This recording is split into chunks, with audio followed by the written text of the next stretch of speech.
Looks like we're live. Hey, everybody, Chuck Holton here. I am in Cartagena, Colombia today. We got here this morning, left Panama very early, very, very early this morning. And I'm just here at the airport waiting on some more of our group to arrive. Actually, they've all arrived. We're just waiting for them to get through immigration. We have a small group of you guys, hot zonians, who have decided to join us on this mission to Colombia. As you probably know, the Hot Zone has been supporting a group of single mothers in Cartagena for several years now. And I'm hoping you can hear me. But yeah, we've been supporting these girls for several years. Make sure that you can hear me, or let me know, please, because I can't, okay, good. I can't monitor my lives, which is very frustrating. So we've been supporting these, they're Venezuelan refugees. And they came here from Venezuela because, you know, in Venezuela, people are eating their pets. And they took up residence in Colombia. Many of them walked from Venezuela all the way here, or most of the way here, because they didn't have any money. And so you're talking about 2 weeks to walk from the border to Bogota. Some people actually freeze to death on the way because they have to go up over these big mountains, and they're not used to cold weather, of course. So they get up really high in the mountains. They don't have anything to keep themselves warm, and people have died of hypothermia up there.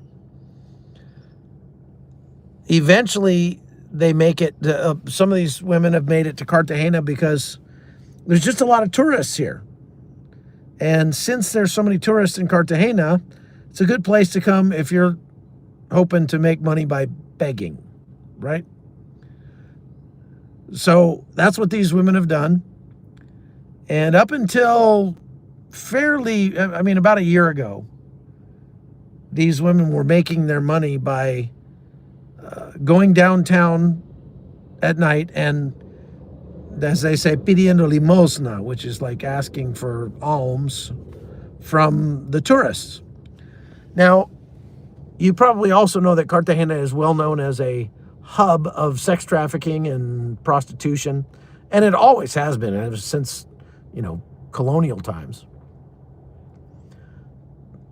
And the mayor of Cartagena has been trying to sort of clean up their act. Because after that movie came out called The Sound of Freedom, how many of you saw that movie, by the way? If you have not seen the movie Sound of Freedom, you need to go see it.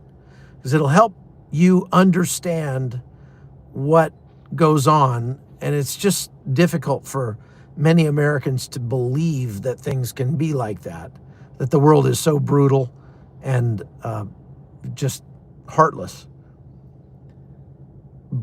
But since the movie took place in Cartagena and was about Cartagena, it's a true story, it sort of gave Cartagena the wrong kind of publicity.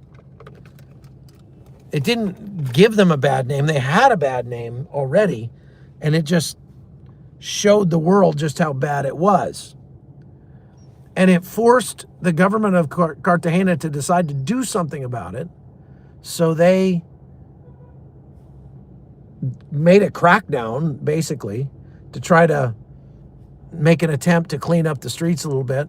And honestly, it was getting really bad. I mean, it was getting so bad that if you went downtown in Cartagena at night, just start asking around, you could find a prostitute that was 14 years old, maybe even younger, within 5 minutes, 10 minutes tops. Wasn't hard to do. I've done several different reports on this. And a lot of these girls, they came here and they sold their bodies because they didn't have anything else to sell. They could make pretty good money from the Western tourists. There's a lot of American and European perverts that come down here, especially looking for kids. So if you're a woman from Venezuela that came here with your kids or had kids here or whatever, and didn't have a man in your life, because in this culture, especially in the lower class, they just don't get married. It's just really sad. But men just run around, they breed like rabbits, and they don't give a half a thought to providing for their children, to doing what's right. This is why, I beat on my kids so hard that, look, you have a responsibility, not just to yourselves or to your family, but to our society, to do things right, to get married, to love your spouse, to stay married, to, do the right thing with your life, because it affects the entire society. So you don't have a right to, do what feels good, or to abandon your responsibilities, whether it be to your children, to your spouse, to your family, or to your country, to your society. You don't have a right to do that. If we want to live in a place that is nice to live in, a high trust society, we need to be high trust people. One of the things we saw today as we were driving was there's a new road where they had put up these street lights that are solar powered street lights all down this elevated freeway going along the beach. And every one of the light poles had a bunch of spikes on it that was, to keep people from climbing the poles, because if they don't put those spikes on there, they'll climb the poles and they will steal the solar panels and the lights that are up on top of the poles. It's insane. And I was telling Eric, who's with us from Panama, this is the difference between a high trust society and a low trust society. If you go to a high trust society like the United States or Europe, you're probably not going to see spikes on the poles to keep people from stealing the flipping street lights. But in a low trust society, where instead of having the foundational precept of the culture that is do unto others as you would have them do unto you, treat people the way you'd like to be treated. When you go to a low trust society, it's just the opposite of that. It's take from him before he takes from you, steal from him before he steals from you. You have the right to other people's things if they don't lock them down. That's a low trust society. And it's just much harder to live and to thrive in a low trust society. And that's why there's such great poverty here. One of the big reasons. So trying to teach that to my kids and to the other people that we mentor and to people in our church and to these girls that we're dealing with is a challenge for sure. But suffice it to say that we are finding some good things. We've only been here just a couple hours, and I just wanted to do a very short live. I'm going to do more when I get to some place where I can actually set up and do a good job of it.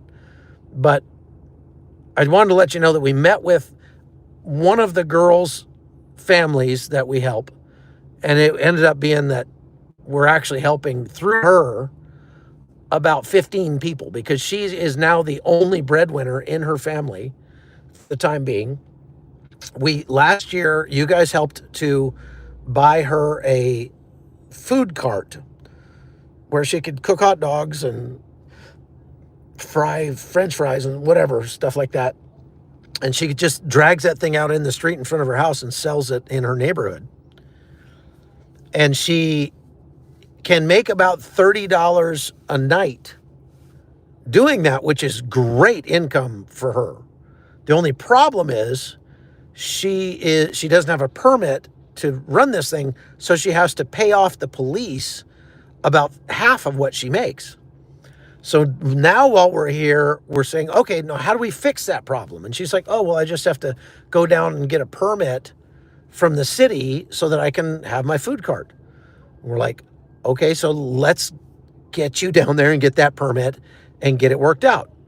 We're also going to try two of the girls that got out of jail a week ago that were drawn up in this dragnet when the city was trying to clean up from sex trafficking. They arrested basically anybody who had kids downtown Cartagena after dark.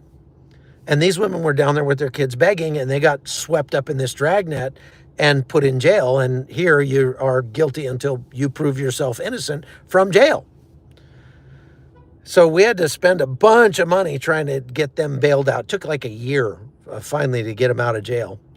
And they were just in tears, literally, when we walked in today. They were so grateful to see their children again. And these poor girls, I mean, they're all but illiterate. They don't have a lot to offer. Hey, thank you, Neil. Appreciate that. They don't have a ton to offer. And they are, you know, they need some coaching. They need a man in their life. They need a mentor in their life. So we brought a female business owner from Panama, who's actually Venezuelan, with us this time. Her name is Maria Laura, and she's awesome. And she's sitting down with these girls, and it's just like, blah, blah, blah, blah, blah, blah, you know, and just she can go in Venezuelan and really speak to them heart to heart and help them understand how to move beyond where they are and do a lot better. If you want to donate to this effort, just go to the description on this live, and there's a link there to Linktree where you can donate, or you can donate through YouTube just by using the super chat, super thanks feature, or you can, better yet, go to locals. Just go to chuckholton.com. That'll take you to my locals page, and you can become a supporter over there and help us do this all over the world. We have more than 40 people, families that we support around the world now. There's only about 4 families here in Cartagena, but there's about 35 people in those 4 families that I'm finding out. There's just more and more kids and women coming in all the time. So we're trying to bring the love of Jesus and be the hands and feet of Jesus while we're here. So we've got more people showing up, and I've got to go pick them up now. I just got a text that Sharon is coming in. So Sharon, if you're watching, I'm on my way. I'm coming, but I can't drive and talk on the live at the same time. So if you would like to help with this effort, again, go to the link at the bottom of this video, or hit the super chat, super thanks button on this video, or go to chuckholton.com. Any of those 3 ways you can do it. And everybody say thank you to Mrs. Tomlett for being on to moderate for this impromptu live. I didn't even announce it beforehand. So Amy, you're awesome. Thank you very much. And I will be on probably in about an hour and a half or 2 hours from our hotel to give you a full update on what's going on and explain more. So stay tuned. All right, take care. We'll see you.